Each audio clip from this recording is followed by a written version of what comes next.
शर्मनाक स्थिति है। पर इसमें सबसे बड़ा सवाल, एक minute doctor Ajay Upadhyay, general Bishambar Dayal, सबसे बड़ा सवाल तो अब ये है, ये शोले कब तक धधकेंगे, कब तक भड़केंगे, ये युद्ध कब तक चलेगा? 4 दिन 5 दिन की बात थी, वो बढ़कर 4 से 5 महीने पर आ गई है, 4 से 5 हफ्ते पर आ गई है, यानी कि 30 से 35 दिन।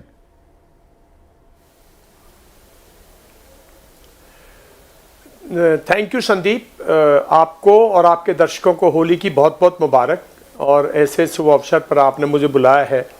तो देखिए, जहाँ तक युद्ध की बात है, अमेरिका भी नहीं सोचता था और दुनिया तो बिल्कुल नहीं सोचती थी, खासकर पिछली जब जून की लड़ाई के बाद, कि जो ईरान है वो इतनी नई स्ट्रैटेजी के साथ आएगा, एक नए रूप के साथ आएगा।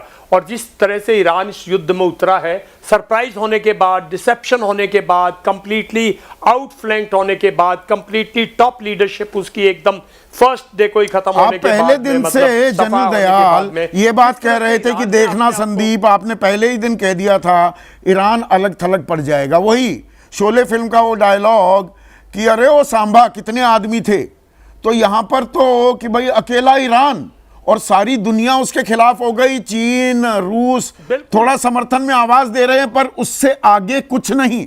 पर ये जो मोज़ैक डॉक्ट्रीन है, ये 21 साल पुरानी तैयारी जो ईरान ने कर रखी थी कि सर कट भी जाए, टॉप कमांडर्स मारे भी जाए, तब भी सेना लड़ती रहेगी, 31 टुकड़ियां वो काम कर रही हैं। थोड़ा सा ये एक्सप्लेन कीजिए दर्शकों को, इसके मायने क्या है? देखिए, ये जो खोमेनी की जो इसके मायने ये हैं कि आप कहां ढूंढोगे, कहां मारोगे, मतलब लंबी लड़ाई चलेगी ना। मतलब आपकी जो इंडिपेंडेंट कमांड है, उनको ऑब्जेक्टिव्स दे रखे हैं, टारगेट्स दे रखे हैं, उसमें गल्फ कंट्रीज इंक्लूडेड हैं, उसमें स्टेट ऑफ हॉर्मोज इंक्लूडेड है, उसके अंदर सॉफ्ट टारगेट्स इंक्लूडेड है। अगर बेसिस अमेरिका के और इजराइल अगर डिफेंडेड है, पूरा गल्फ तो पूरा है। नहीं, बहरीन में तो ईरान दावा कर रहा है कि हमने एयरबेस को पूरी तरह से तबाह कर दिया, अमेरिका के एयरबेस को। कुवैत ने गलतफहमी में 3 अमेरिकी जहाज, फाइटर प्लेन्स ही गिरा दिए। वो अमेरिका कह रहा हमारी हुई है, और हम भी कह रहे हैं, कई बार फॉग ऑफ फॉर्म हो जाता है, लेकिन मुझे नहीं लगता, क्योंकि मैंने कल रात को बार बार उन हवाई जहाजों को गिरते देखा है। जब हवाई जहाज साइबर अटैक में आता है ना फर्स्ट टाइम, तो वो हवाई जहाज अल्टी पल्टी खाता है और फिर उसमें आग लगती है। तो कहीं ना कहीं ऐसा नहीं है, ये सब ईरान ने अच्छी तैयारी कर रखी है, युद्ध लंबा चलेगा। अमेरिका मुझे लगता है बौंदला गया है, और आज जो मुझे लग रहा है कि वो न्यूक्लियर, टैक्टिकल न्यूक्लियर जो है, उनकी थोड़ी बहुत वो करेंगे अपना, उनका प्रयोग। जो डर गया सो मर गया, मतलब ट्रंप ने ऐसा खौफ फैला दिया है दुनिया में, उसके सामने कोई खड़ा होने को तैयार नहीं।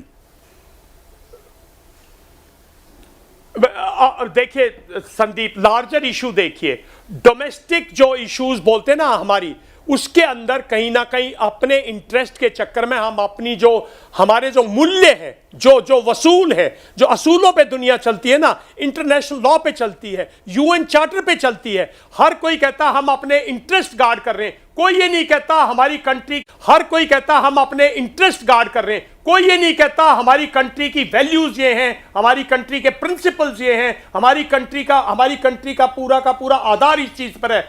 आप साहब अपने इंटरेस्ट तो गाय भी खाती है। आज तो संदीप, हम गांव से हैं, आज का चारा तो गाय भी खाती है, अपने बच्चे के लिए भी छोड़ देती है। लोग वो हैं, वो लीडर ही नहीं है इस दुनिया में यार, जो कहते हैं लीडर हैं, वो स्टेट्स में नहीं गए, जिनको कल के दुनिया की फिक्र है, कल के आने वाले वक्त की फिक्र है, कल दुनिया कैसी होगी।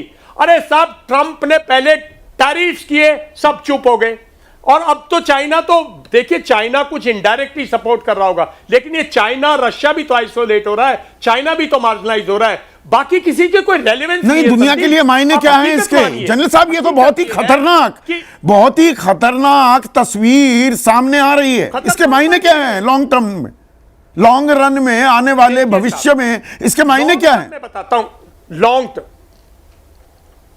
लॉन्ग टर्म आप, ये स्ट्रेटेजिक एरिया है, मिडल ईस्ट नहीं है, ये दुनिया का मिडल है।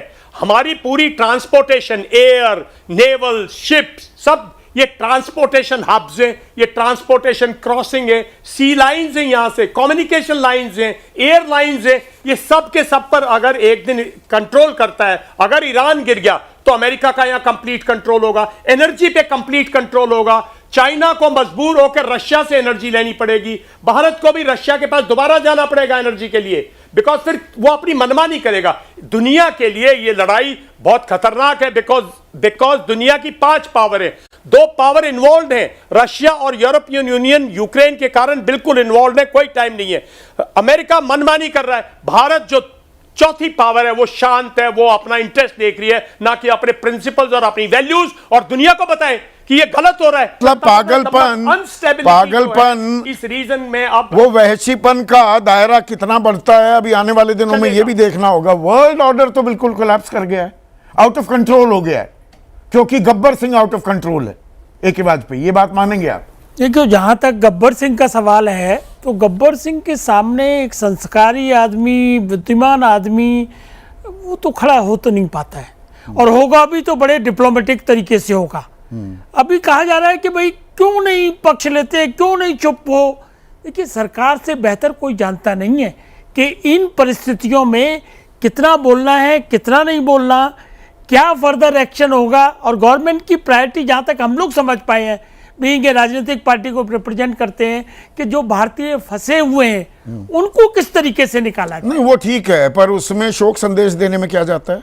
शोक संदेश, खालिदा जिया देखिए, जो हमारी कोई दोस्त नहीं थी, शोक संदेश और ना वो अभी प्रधानमंत्री थी, पूर्व प्रधानमंत्री के जनाजे में शोक संदेश देने के लिए विदेश मंत्री को भेजा गया। देखिए, बहुत सारी चीजों को कनेक्ट ना करें प्लीज। अच्छा, ना करें। शोक संद का जहां तक शोक संदेश का सवाल है ना, इजराइल में भी तो लोग मर रहे हैं, लीबिया में भी मर रहे हैं, और अबू धाबी में मर रहे हैं, बहरीन में मर रहे हैं, सब जगह लोग मर रहे हैं। अच्छा, तो इंडिविजुअल इजराइल में कितने मर रहे हैं? इजराइल में भी मर रहे हैं, क्यों नहीं मर रहे? जब बम्बारमेंट में कोई बचता है क्या? मिदाब जब में इस तरह की वॉर 150 बच्चे मर गए, ऐसी कोई खबर आई इजराइल से? टीवी पे चल रही है बाकायदा सब। नहीं, इजराइल पे नहीं, इजराइल की नहीं, ये तो ईरान के मरे बच्चे तो। हाँ। तो कहीं भी मरे, इंसानियत का कत्ल जहां भी होगा, हम सबको कंडेम करना चाहिए।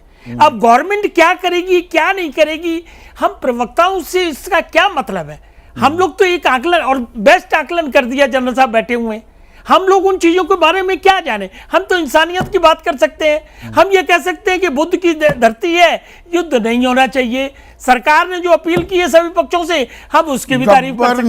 ने जो वो पूरी फिल्म इस बात पर आधारित थी, पुलिस वाले ठाकुर ने गब्बर को गिरफ्तार कर लिया, गब्बर ने उसे वापस पलटवार करके अपने ठिकाने पर ले गया, और ये हाथ मुझे दे दे ठाकुर, ये गब्बर क्या मांग रहा है अभी दुनिया से? संदीप जी, मैं इससे सहमत नहीं हूँ। ये इंटरनेशनल पॉलिटिक्स है, और जैसा कि आपने पॉलिटिक्स है, क्या पॉलिटिक्स है इसमें? ये ग्लोबल जो वॉर है वो क्यों हो रही है? पावर ऑफ सेंटर कहाँ रहेगा, कहाँ नहीं रहेगा, तेल किसके हाथ में होगा, तेल का किसके हाथ खेल है, में नहीं, तेल मुझे दे दे, ये बहुत सारी चीजें हैं। लेकिन हम वहीं आ गए कि इंडिया को क्या रोल प्ले करना है। It's a very difficult task. जब यूएन जैसी संस्थाएं नहीं डिफेक्ट हो गई हैं, कोई अपील नहीं कर रहा, रशिया अपील नहीं कर रहा, चाइना अपील नहीं कर रहा, तो आप भारत, चाइना और रशिया तो कह रहे हैं कड़े शब्दों में, वो इस बात को उठा भी रहे हैं, इसे सीधे सीधे कत्ल मान रहे हैं, संयुक्त राष्ट्र सुरक्षा परिषद से गुहार भी लगाई जा रही है, पर कोई सुनवाई नहीं है। देखिए, ये क्राइम वॉर है, कितना नहीं इसमें भारत की भूमिका और ज्यादा महत्वपूर्ण नहीं हो जाती? अभी भूमिका हम सबसे बड़े लोकतंत्र हैं। ना, हम नहीं नंबरदार बनना चाहते हैं।